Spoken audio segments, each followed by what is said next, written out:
Kako se kaže krava? Cow. Kako se kaže kokoška? Chicken. Kako se kaže koza? Goat. Kako se kaže prase? Pig. Kako se kaže patka? Duck. Kako se kaže ovca? Sheep. Kako se kaže konj? Oys.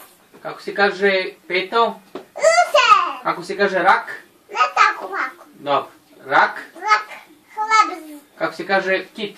Del. Kako se kaže delfin? Delfin. Kako se kaže morska zvezda? Fish. Kako se kaže foka?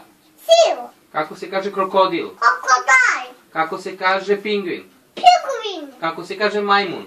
Monkey. Kako se kaže zec? Rabbit. Kako se kaže zmija? Snake. Kako se kaže veverica? Squirrel. Squirrel. Kako se kaže davar? Beaver. Kako se kaže orao? Eagle. Kako se kaže slon? Elephant. Kako se kaže kengur? Kangaroo. Idemo dalje. Kako se kaže ajkula? Frog.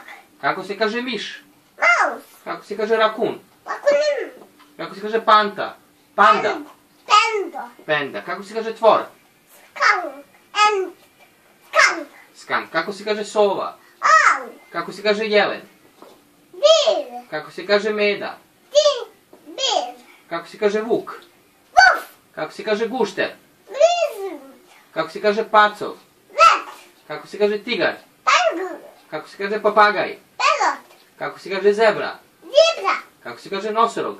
Rhino. Kako se kaže nilski konj? Hippo. Kako se kaže lav? Lion. Kako se kaže žirafa? Giraffe. Idemo dalje. Kako se kaže kornjača? Turtle. Kako se kaže kuca? Dog. Kako se kaže maca? Cat. Kako se kaže riba? Fish. Kako se kaže žaba? Frog. Kako se kaže bubamara? Zebra mala. Pa negde. A kako se kaže ono na engleskom? Evo je, kako se kaže bubamara? Ladybug. A leptir?